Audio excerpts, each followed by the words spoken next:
for Earl Henry, father of two Scottish kings, see Henry of Scotland, 3rd Earl of Huntingdon. Henry of Huntingdon, the son of a canon in the Diocese of Lincoln, was a 12th-century English historian, the author of a history of England, the Historia Anglorum, the most important Anglo-Norman historian to emerge from the secular clergy. He served as Archdeacon of Huntingdon. The few details of Henry's life that are known originated from his own works and from a number of official records. He was brought up in the wealthy court of Robert Blett of Lincoln, who became his patron. At the request of Blett's successor, Alexander of Lincoln, Henry began to write his Historia Anglorum, first published around 1129, an account of the history of England from its beginnings up to the year 1154. Life. Henry was born in about 1088 and died about 1157. He succeeded his father Nicholas as Archdeacon Diocese of Lincoln in 1110. No personal correspondence or anecdotes survived him, and it seemed that no one considered him important enough to have written a memorial. His biography depends upon a few notices scattered through his own work and in a few places where he left his name in the course of his official duties.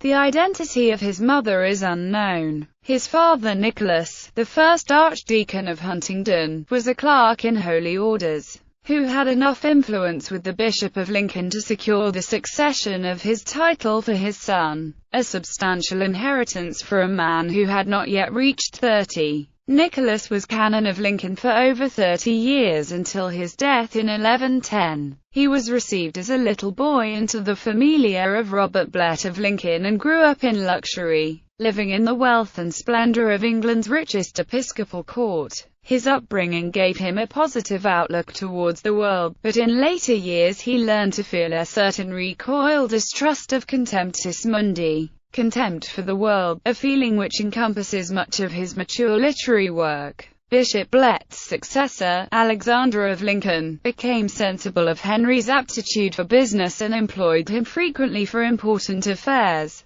though it remains clear that Henry owed his promotion to the patronage of Bishop Blett. It was at Bishop Alexander's request that Henry began to write his Historia Anglorum. The formal prologue of his history, which was addressed to Bishop Alexander, was written in a floridly dense high style that allowed him to parade himself, before retreating into dutiful obscurity behind the chroniclers he had used. It was written as an elaborate defense of the writing of history and to show off his degree of education. Over the years, his contempt for the world grew, and became the informing spirit of his literary work and spiritual life. During his travels, he began to notice that people were more worried about taking care of their belongings rather than themselves. This led him to write a long poem on De Contemptu Visibilum. Overall, the little-known information about him is concrete and suggestive, hinting at a life lived just below the first ranks of property and talent in an age of personal reticence.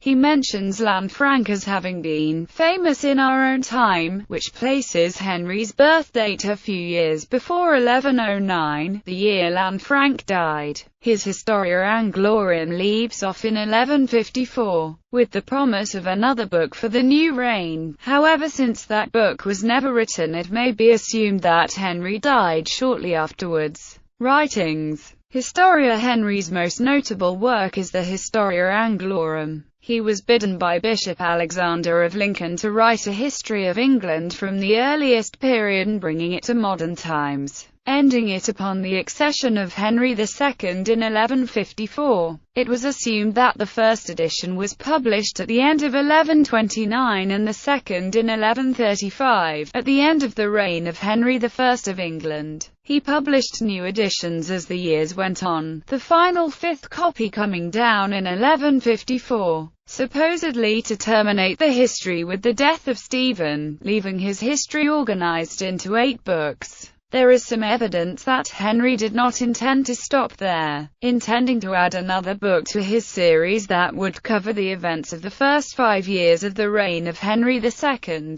It was never carried out, as Henry of Huntingdon must have been at least 70 years old by the time of the king's accession and died shortly afterwards. Henry's ear for telling detail is responsible for entertaining touches drawn from current legend and his own fertile imagination. C. Warren Hollister notes the anecdote of King Canut's failure to stem the tide by Commander Henry I ignoring his physician's orders to dine on lampreys. Such touches rendered his history popular. There are 25 surviving manuscripts, and they embedded his anecdotes firmly into popular history. Historia Anglorum was first printed by Sir Henry Savile in 1596 in the Historical Miscellany Rerum Anglicarum Scriptores post Bedum Praecipui. Henry's sources included Bede, Historia Ecclesiastica, for the years up to 731, Historia Brittonum, Paul the Deacon's Historia Romana, for Roman emperors, as well as Eutropius and Aurelius Victor, the works of St. Jerome and Gregory the Great, with which Henry had a passing familiarity, Saints' Lives,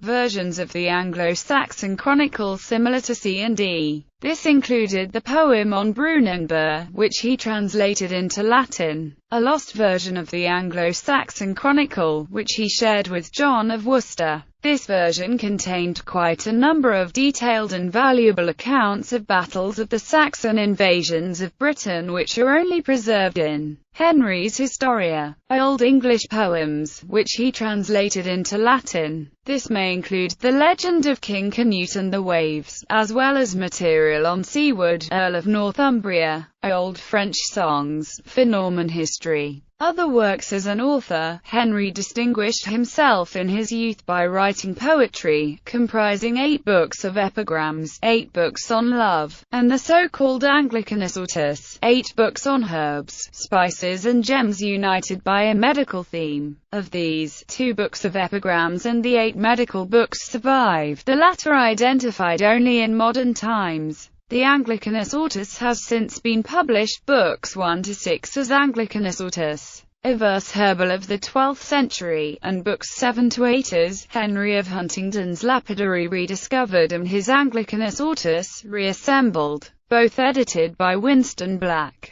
Henry wrote an epistle to Henry I on the succession of foreign kings and emperors up to their own time, and another to a man named Warren that contained an account of the ancient British kings from Brute to Cadwalla. The information for this account was obtained from a monk while Henry was at the Abbey of Bec, which held the writings of Geoffrey of Monmouth. His most notable epistle was a funereal exercise addressed to his recently deceased friend and fellow Archdeacon of Lincoln Diocese, Walter of Leicester, titled De Contemptu Mundi, which from internal evidence dates to 1135. Contribution to history. The contribution that Henry of Huntingdon brought to history cannot solely rest with his Historia Anglorum but must also include his epistles. All of these writings offer an insight into the minds of those who lived in the 12th century and illuminate how historians of the time recorded history and corresponded with their peers. Henry's legacy consisted of his own contribution to the history of England and his recorded thoughts and ideas, thereby opening a valuable perspective on his era's mindset.